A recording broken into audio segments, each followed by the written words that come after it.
How's it going? My name is Sam Stesney from Colorado. I'm 23 years old. I usually go by Jensets in the gaming world, which is just my last name flipped, so that one's pretty easy to remember. So I guess I'll just jump right into it. To be short and sweet, I guess, when I was younger, one of the better gaming memories I have is when my dad bought me a GameCube, and he bought, The Legend of Zelda: Ocarina of Time. I know it wasn't the N64 version, but the best memories I have are when he would let me stay up late with him and we'd try to grind the game together. Like, he was great at the puzzles and I was great at the action, so it was kind of like the perfect tag team for two less than stellar gamers to go at it. From there, we never really had the money to buy consoles or anything, so I would have to go to a friend's house or a cousin's house and we'd play Halo or Call of Duty and stuff. And when you go to a friend's house to play Call of Duty or Halo, it gets wildly competitive. Like, that's all you want to do is win. You just want to beat your friends. That's it. That's all you want to do. So that's what we did. Like, there was no better feeling in the world than going to your friend's house who owned the game, beating them, and then just bragging rights, That was great. A few years later, I managed to get my hands on a little laptop, a little gaming laptop. Not even a gaming laptop. It was like $300. And on that laptop, I played World of Warcraft at the lowest possible setting.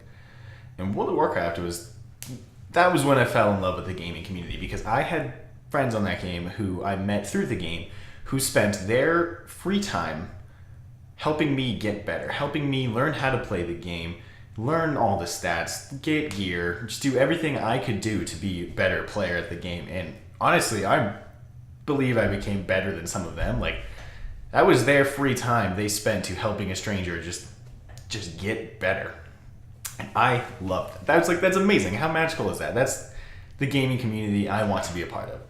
Fast forward a few more years, I was moving out for college. My mom bought me an Xbox 360, which was actually like the last possible generation of Xbox 360, so I got it really late.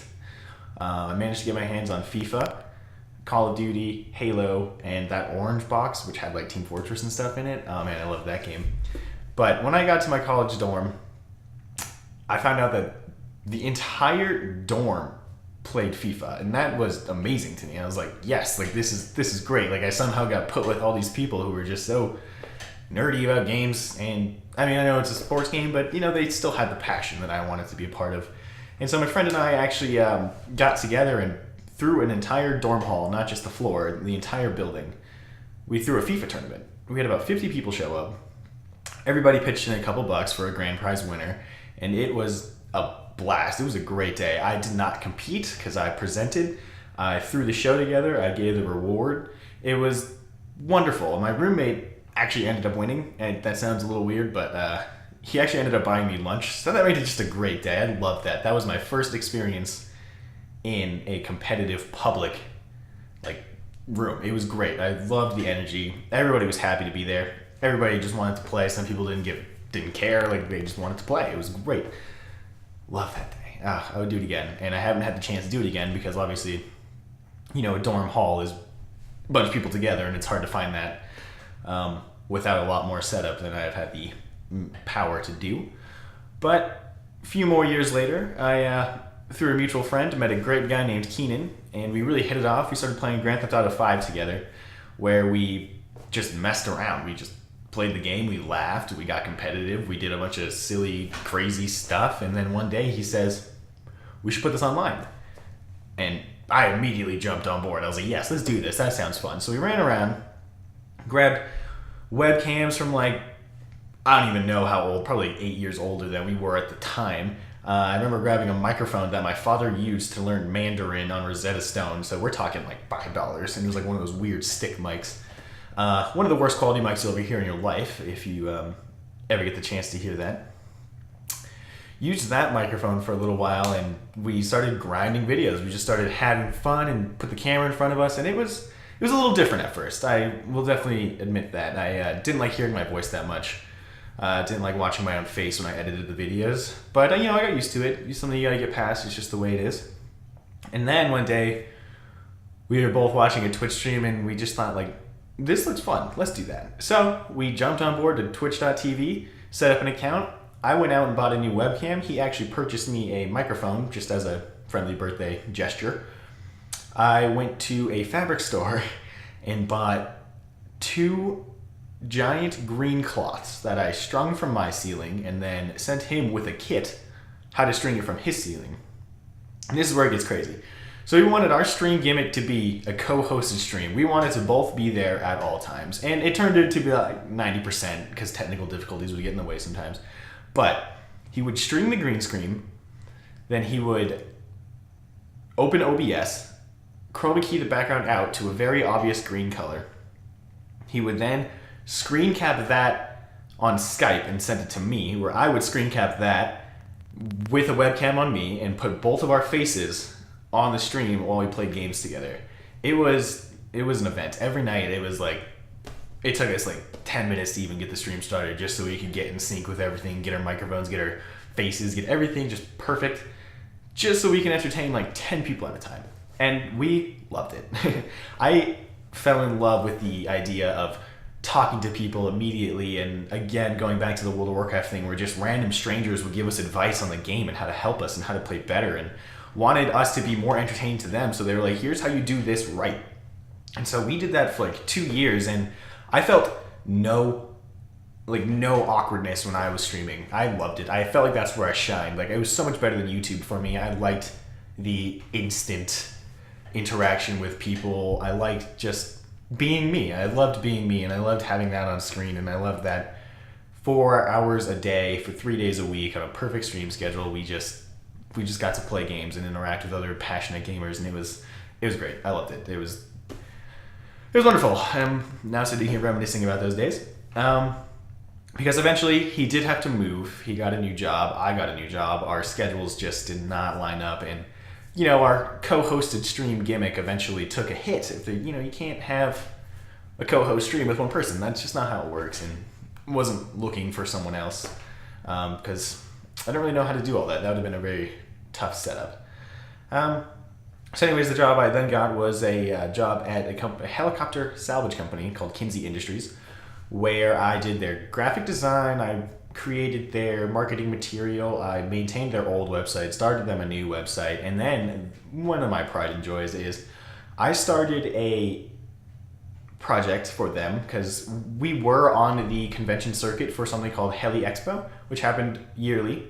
And it was just a giant convention where giant companies came through, and all like hundreds of tiny little companies like ours would just exhibit products, try to network, try to learn new things, try to get ins and outs of the helicopter world. We're talking like Lockheed Martin, Airbus, Sikorsky, Schweitzer, like all those huge companies were there, and then there were the small people like us. Like our shop was 11 people. So I designed the booth, I built the booth, I exhibited at the booth, got a chance to walk around and be a guest, and then I got to break down the booth, and I kind of feel like that's some, I don't know, skill or I guess experience that I could definitely help bring to Splyce. I mean, that's just less stuff someone has to teach me about how to run a convention from the inside, like, I don't know, I mean, before that I never thought about it, and I am so thankful even before this job, like I'm thankful I had that experience under my belt because it was a blast. I loved it so much. It was a lot of fun. Just take a couple days out of work and just go hang out and go chat with people. It was wonderful. So from there, that job eventually ran out. It was my time to leave. It's just the way it was. I did not get fired. I did not leave on a bad note. It was a struggle to keep paying me. So I decided now was the time. And my girlfriend and I decided we wanted to go to Europe, so we house sat for a guy we had never met before for 25 days, where we took care of his dog and his birds in Kingsland, England. If you've never heard of that place, it's a tiny little farm town, a couple hours away from London, by train at least, by car probably like 45 minutes. We took care of the dog. We got to live like locals, which is obviously different than Colorado. It was great. Experience I would never trade. After that, we got a chance to travel for another 35 days. So it was a 60-day total trip in Europe where we went to Germany, Spain, Italy, Scotland, and then we went back to London because we did not get a chance to really explore London when we were house sitting. And that's when we went home. So we did an entire 60-day trip on a budget of $2,500, and not a day has passed that I haven't been craving. Like I got that travel bug. Like I need to get back out there. So that's just a dream. Like I gotta get back out there. And now I just kind of just to pay the bills. I kind of do freelance graphic design.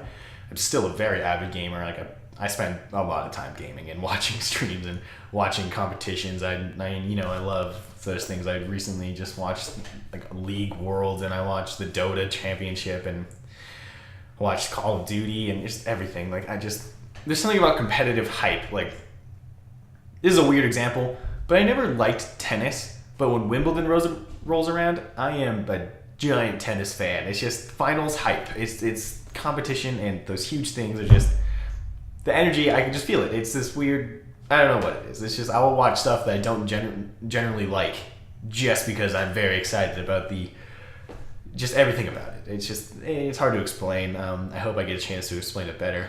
And I guess to wrap up this video, I have just a little idea for you guys. I personally, I don't know if this is in the works. It's hard to tell because I know you guys have to keep your stuff to you until you can make it public. But I think it would be amazing if like pros of any sport, like any esport, I'm not just talking Call of Duty, I'm not just talking League of Legends, I'm talking like anything, like FIFA, League of Legends, Dota, Counter-Strike, just anything you can imagine. If there was a way that you could put on like a boot camp, like you could have one pro from a team, or as many as you prefer, obviously, go to one of your new brick and mortar stores or anywhere, honestly, and sit down with like, I don't know, 20 people, 20 up-and-comers or 20 civilians, anything, and just break it down what that world is like. Like, how to get better, the basics to work on, like heads-up plays, like how to adapt and just predict and know what's going to happen next, or if you're losing, how to adjust yourself to win, and also how to balance that practice plus your life. And just, I don't know, it's just some of those things that you can't naturally figure out yourself. I mean, I know they have, but just things that can kind of help start like a development thing going on. Just like, here's how we do it. Here's the best way we figured out how to do it, and this is why we're champions. Like, teamwork, life and gaming balance, and just knowledge, just general knowledge of the world and people and the game and just anything you can possibly think of. And I just think that would be a great idea. And to be completely honest, like, I hope that goes into effect whether or not this job goes to me. Like, I just want to see that happen. I just think that would be a great thing for the community. I think that would be very positive, and I don't know. That's just that's what I have for you. So I will have a bunch of other videos linked, and I hope to hear back from you guys. Have a great day.